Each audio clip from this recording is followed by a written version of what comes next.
Bien-aimés frères et sœurs, vous connaîtrez la vérité et la vérité vous affranchira. Ça, c'est pas moi qui le dis, c'est la Bible qui le dit. Mais moi, je vous dis mieux. Vous connaîtrez la vérité historique, notamment celle de vos ancêtres kémites, et vous aurez une vision globale de ce que c'est que la vraie souveraineté politique. J'ajoute, vous reviendrez à la spiritualité africaine ancestrale et vous comprendrez les enjeux de l'indépendance économique. Et pour terminer, vous accepterez votre identité culturelle kémite et vous obtiendrez deux choses. La première, c'est la paix. La seconde, c'est le développement, à une condition. L'unité de toute l'Afrique noire, l'unité de tous les Noirs du monde entier. Otep à tous, bienvenue sur la chaîne des panafricanistes par essence, par conviction et par excellence. Celle des citoyens kémites par nécessité et obligation de combat. Nous sommes une chaîne qui n'est guidée que par nos ancêtres et rien que par des ancêtres qui appartiennent à l'égrégore du monde noir.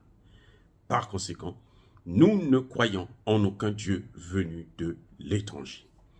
Toutefois, cette vidéo n'est aucunement destinée à inciter ni à la haine, ni à la violence, car nous menons un combat qui est d'abord et avant tout spirituel, intellectuel et démocratique. Ensuite, il est politique, géopolitique et géostratégique contre l'impérialisme, le colonialisme, le néocolonialisme et l'endocoloniat, qui sont tous qualifiés de crimes contre l'humanité.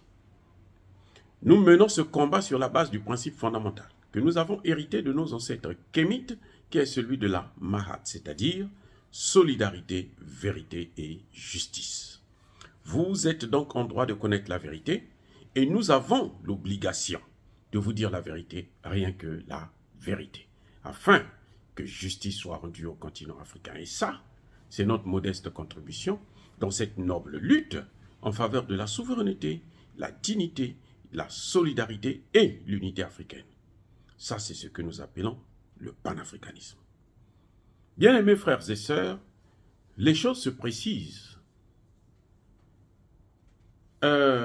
Lorsque j'ai annoncé rendu hommage au grand Omotoundé, le professeur Omotoundé, je disais qu'il y a la main des Occidentaux, il y a la main de Jupiter, il y a la main de Vulcain, il y a la main d'Emmanuel Macron. J'ai dit que nous n'avons pas de preuves, mais en tant que chercheurs, nous devons émettre des hypothèses et travailler sur ces hypothèses que nous avons. Eh oui, c'est comme ça que ça se passe dans le domaine de la science. Et puis, on continue à mener l'enquête. Je disais que Emmanuel Macron avait mis plus d'1,6 milliard d'euros pour traquer les panafricanistes, pour traquer tous ces Africains qui essayent de réveiller les consciences africaines. Tous ceux qui essaient de montrer que, effectivement, la France continue à nous, permettez le terme, baiser la gueule, et qu'on ne peut pas continuer avec une telle coopération. Il faut s'éloigner, il faut sortir du franc CFA, il faut chasser toutes les bases militaires françaises en Afrique. Nous voulons notre indépendance, notre souveraineté. La France fait la guerre à tous ces gens. Oui, on va vous dire qu'elle parle du Forum de la paix. Pendant qu'elle est en train de parler du Forum de la paix, elle est en train d'attaquer, d'occuper la Côte d'Ivoire. Bientôt, la Côte d'Ivoire n'appartiendra plus aux Ivoiriens. Bientôt, il y aura plus de Français en Côte d'Ivoire que des Ivoiriens. Dans certaines villes, en tout cas. Et ça, c'est pas normal. Donc, voilà ces éléments que j'avais soulevés. La guerre contre le panafricanisme. La guerre contre les panafricanistes. La guerre contre l'Afrique. Et c'est ça qui est en train de se manifester. Parce que Moutoundé, c'est un Africain. Un Africain de la diaspora. La diaspora africaine, c'est ça. Et oui, on apprend qu'effectivement, on nous dit qu'il est mort, il souffrait de l'asthme et tout. C'est faux. Parmi tous ceux qui ont côtoyé Omotoundé, aucun ne vous dira qu'il savait que Omotoundé souffrait de l'asthme. Omotunde n'a jamais souffert de l'asthme. Ça, c'est la réalité. Deuxième chose, Omotunde était, il y a une semaine, au Cameroun. Il est allé au Cameroun. Au moment du retour, il y a eu une grande conférence sur les problèmes africains. À son retour, il a un passeport français. Il a un ticket acheté en bonne et due forme. Mais Air France refuse de, de le laisser embarquer dans l'avion pendant 3 jours. Il fallait plusieurs tractations, les interventions, y compris des autorités camerounaises, pour qu'on le laisse embarquer, pour qu'on le laisse voyager. Mais pourquoi Air France, qui est un vol des Français, interdit à quelqu'un qui a un passeport français, un Français qui a un passeport français, de rentrer dans cet avion alors qu'il a son ticket? Qu'il y a quelque chose qui ne va pas. Vous comprenez tout simplement qu'il y a quelque chose qui ne va pas et ce n'est pas normal. Vous savez ce qui s'est passé? Pendant ces 3 jours-là, où on ne voulait pas le laisser partir, il se préparait pour l'assassiner. Il se préparait pour l'empoisonner. Je vous avais déjà dit dans ma vidéo que c'est ce que la France sait faire le mieux. Quand elle critique, on a critiqué Poutine qui aurait empoisonné certains opposants, mais la France n'a fait que ça. Tuer les Africains. C'est-à-dire que les Africains, c'est comme des canards qu'il faut, on les massacre, c'est pas trop grave. Vous vous souvenez que de cette histoire où les Africains sont venus sauver la France? À leur retour au Sénégal, ils leur demandaient seulement, ils demandaient leur salaire. Vous savez ce qu'on a fait de ces Africains? On les a tous tués, massacrés, un génocide. Et oui, c'est ça qu'ils savent faire le mieux. Je vous ai déjà dit que Idriss Déby n'a pas été assassiné au combat. Il n'a pas été tué par les rebelles. Il a été assassiné par les hommes, les sbires de Macron. Là encore, Omotunde est tombé dans les mains de ces gens. Il aurait été empoisonné dans l'avion. Je répète, le professeur Kalala Omotunde Nusere aurait été empoisonné dans l'avion Air France.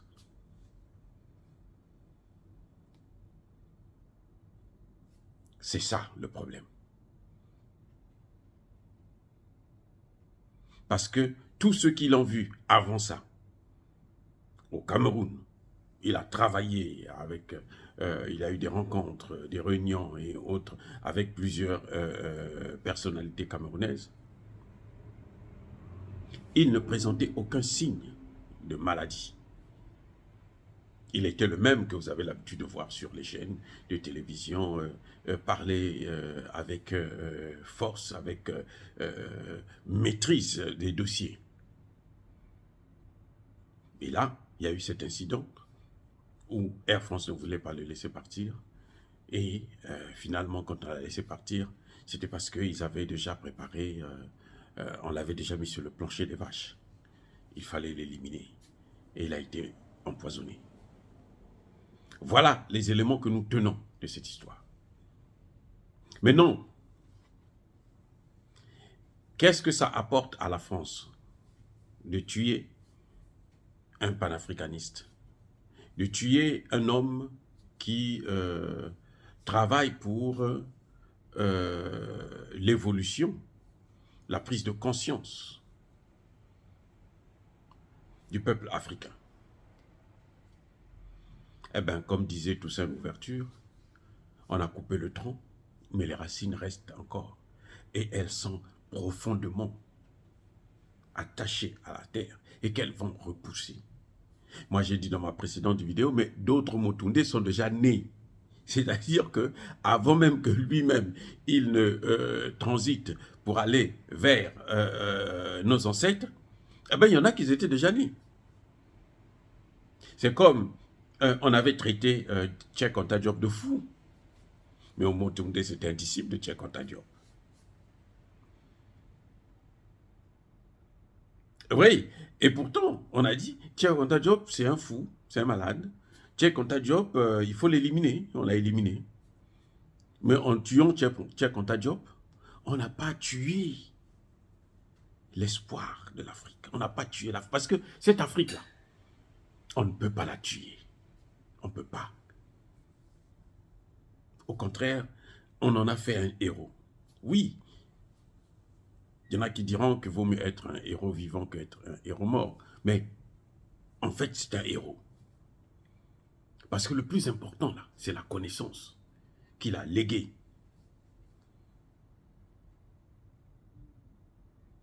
C'est la connaissance. L'éveil des consciences, le travail qu'il a fait, qu'il a abattu en Afrique, aux États-Unis, en France et dans le monde noir notamment. C'est incontestablement un travail formidable, achevé. C'est une œuvre achevée. S'il était vieux, j'allais dire que c'est une bibliothèque qui s'est éteinte, mais non. Il a laissé le travail, ses livres, il suffit de lire ses livres, vous allez voir la qualité des recherches. Donc, encore une fois, Emmanuel Macron a montré ses limites, qu'il est aux abois. S'il descend à des sales besognes comme ça montre que il est perdu, que la France est perdue. Et ça, nous le disons à la jeunesse française,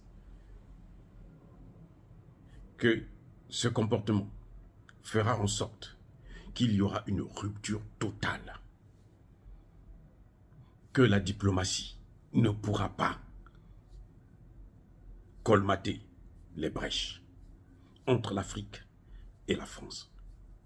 Avec cette attitude où on ne fait que massacrer les nôtres, ça ne peut pas passer.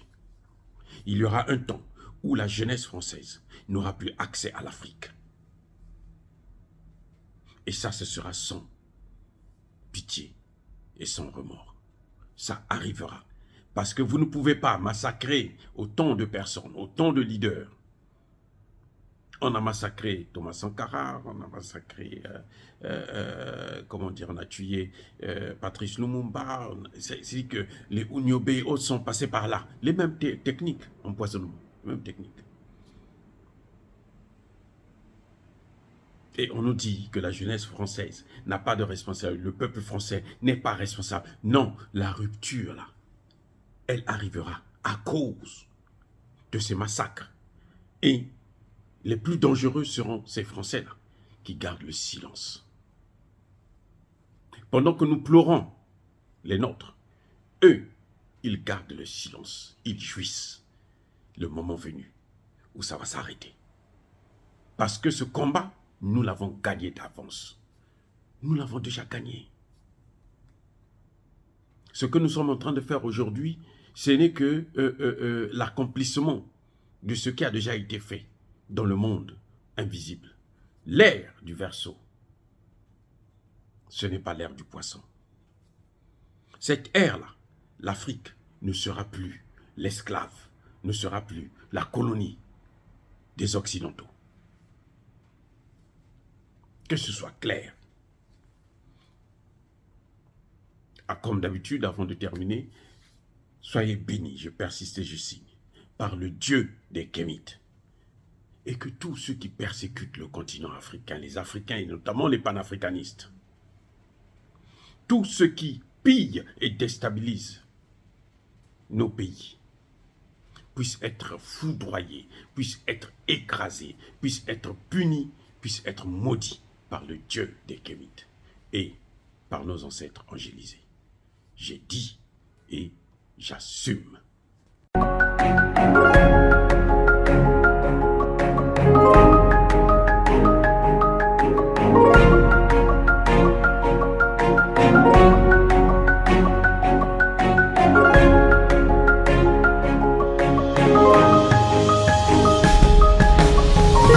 Eux, ils marchent par la foi et non par la vue. Mais moi, je vous conseille vivement de marcher par la connaissance scientifique et historique, notamment celle de nos ancêtres kémites, par les cinq sens et par l'intelligence. À vous, à Pierre.